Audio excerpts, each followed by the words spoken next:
What's your style?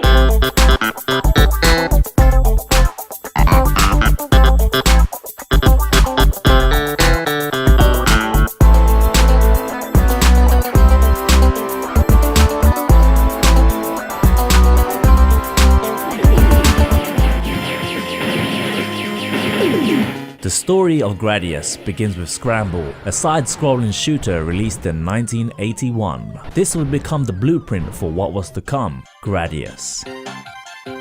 Firing up Gradius Galaxies, a GBA exclusive, you are immediately shown a brief timeline of Gradius. Rightly so, this game has a rich heritage to be proud of. Developed by Mobile 21, a group of developers whose team comprised of both Nintendo and Konami staff. Their sole focus was to develop for the GBA and mobile markets during the new millennium. The plot falling between Gradius 3 and Gradius Guardian. The game starts off giving the player choices.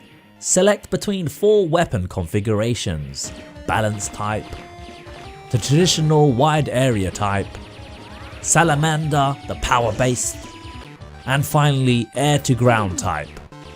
Each configuration changing the Vic Viper's colour. What I like about the game? Well, Gradius is one of those games which has both style and substance. The style coming from the slick visuals and most definitely the computerized voice.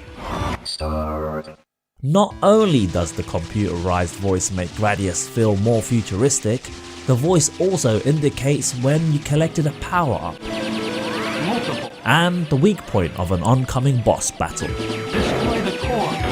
If it's not broken, don't fix it. Gradius keeps to its tried and tested formula that works.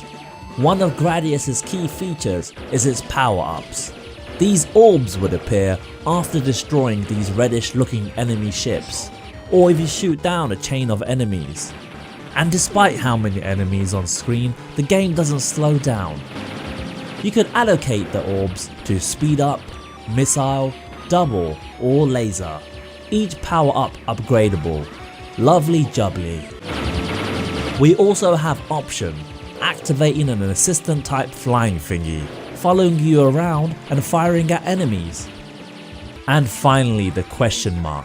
It's basically a shield or a barrier as the game refers to it. Select between 2 barriers, shield or force field. Throughout my playthrough, I didn't see much benefit of either barrier upgrades. One word of advice, make sure you don't upgrade speed up too much, or else the Vic Viper becomes a nightmare to control.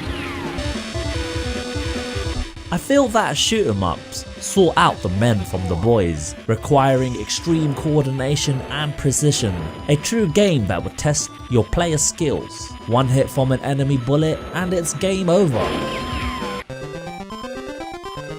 Luckily, Gradius Galaxies is forgiving. Having an autosave feature using the cartridge's battery, you continue from a previous checkpoint.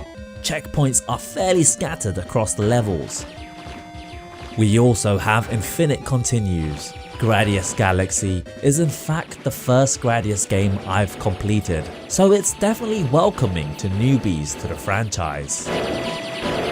One really neat feature I like about the game is that if you get stuck on a level, you could go to the title screen and select Hint. Select the level you're stuck on and then the computer would show you how it's done.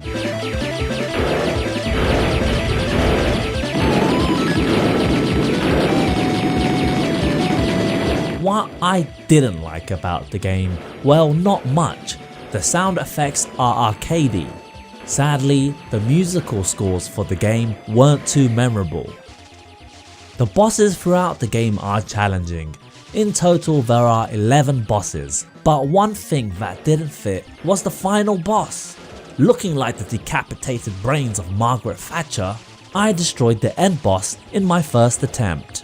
For an endgame boss in a challenging game, this fell out of place.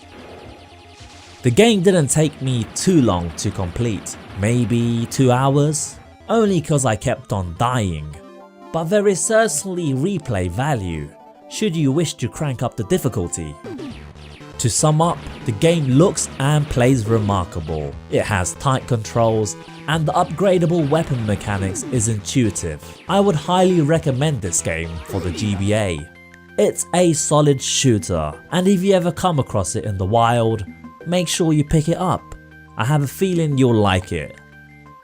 Anyways guys, as always, it's been a pleasure and I want to thank you for watching and supporting my channel.